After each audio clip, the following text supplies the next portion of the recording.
video, we're going to be discussing the topic of sourcing reclaimed wood, aka Barnwood. My name is Troy, and this channel is all about authentic reclaimed Barnwood, what we can do with it, and how we can get it. If you like that, please consider subscribing. Let's get into the video.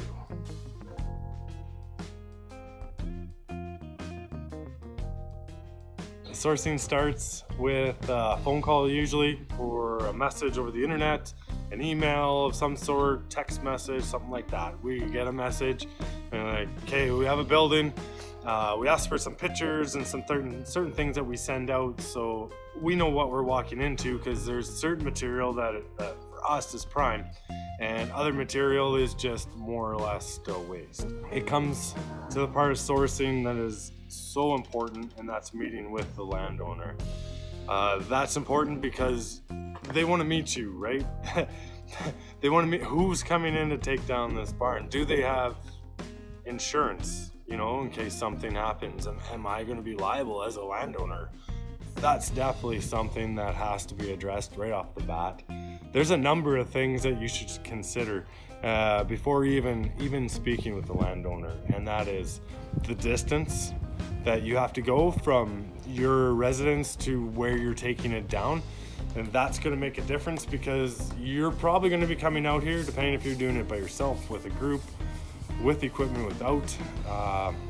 You can budget on 1 week to take the majority of a building down, if not all of it. So that's 1 week of traveling A to B, A to B, A to B, B to A, B to A, B to A.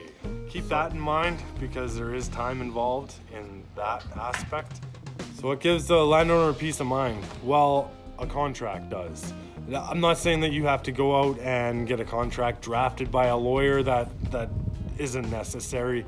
As long as something's written down on paper, stating clearly the time frame that the project is going to be. So no one wants an old building in their yard site, for example, that's just a stick frame for 3 or 4 years. It has to be a reasonable time frame that the two of you, landowner and yourself, can work with, and to make sure that things are clean.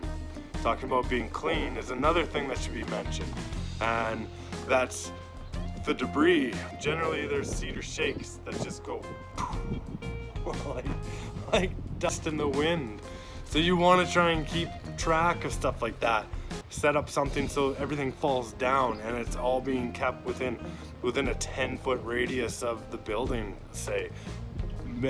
Generally, we get a hole in the wall and all that material gets rifled inside. We make a pile inside. Keep everything to the inside. That includes nails, is a huge thing, because these buildings were littered nails. Side note, when these nails would come in bulk, generally they would, a trick that I've learned is that they fill that barrel up with water, soak those nails, and drain the water, let them rust. Why? Simple.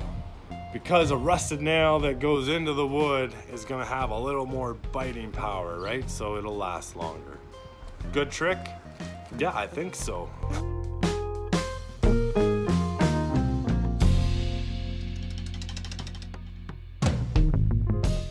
Do you have insurance? That's a good thing to know if you're the landowner letting you in, right? You're taking down an old building. A, is it even safe to begin with? B, are you going to hurt yourself? C, if you hurt yourself, then what? So if those kinds of questions can be addressed prior, that landowner is going to feel so much better letting you into their property. References as well. If you two don't know each other, do you have some references? Do you have pictures maybe even of buildings you've taken down? Or you work for a construction company maybe? Well, that's something handy to say. I know how to build buildings, so I'll just reverse the process and deconstruct the building.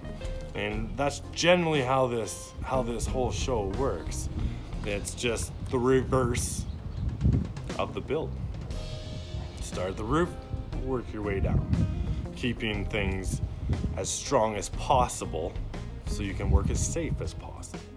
This building right here, you might just heard a car go by right off the highway, and it's in the middle of a yard, graveled yard. It's perfect situation if you're taking something down and say that there was snow on the ground, versus going out a quarter mile into a field in the middle of winter.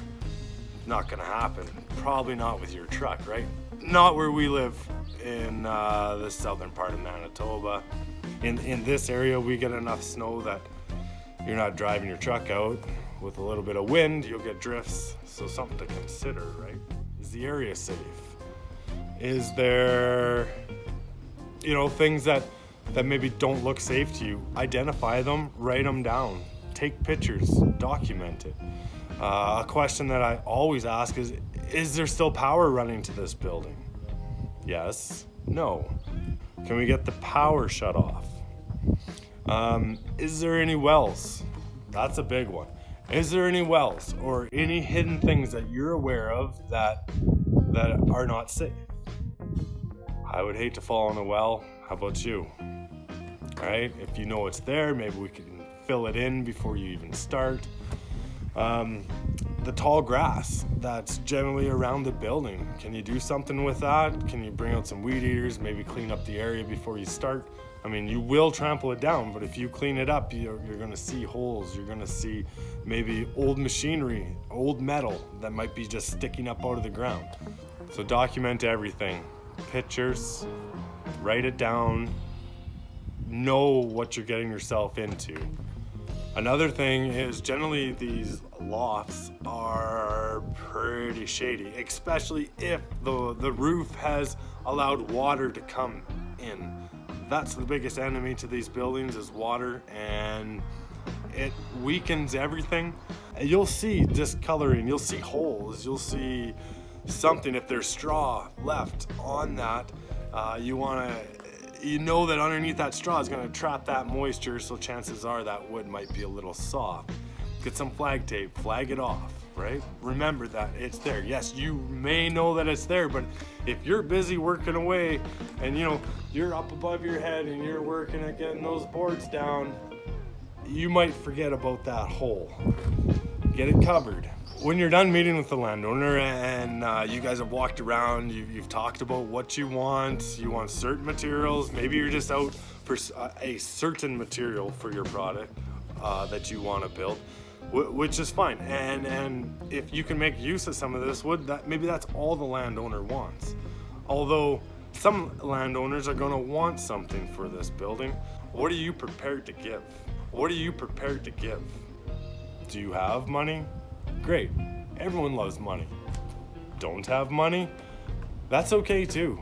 A lot of these places, they have sentimental value. And if you can unlock a little bit of that value and transform it into a decor piece or something savable, like a mirror frame, even a little table, a set of coasters, anything that you can save.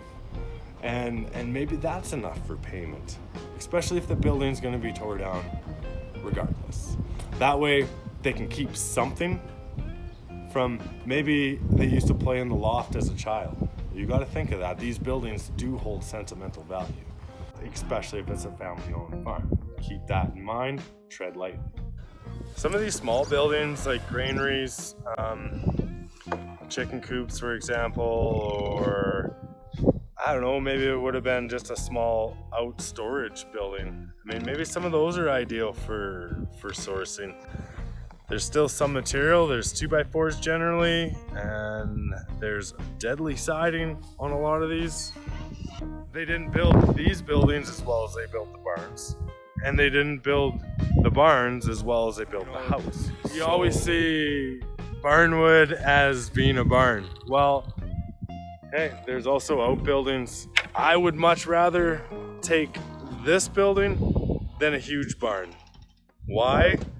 Because it would take me maybe 1, possibly 2 days, and I could do this completely myself using maybe a 6-foot ladder at most when working at heights. There's more than enough material here to make a beautiful feature wall. you just got to get it. Depending on what material you're actually sourcing out and what material you need for your project, or maybe you're using this to resell, consider that when sourcing. There's so much tremendous value locked in these old buildings. That's where we come in and we make use of all the material possible.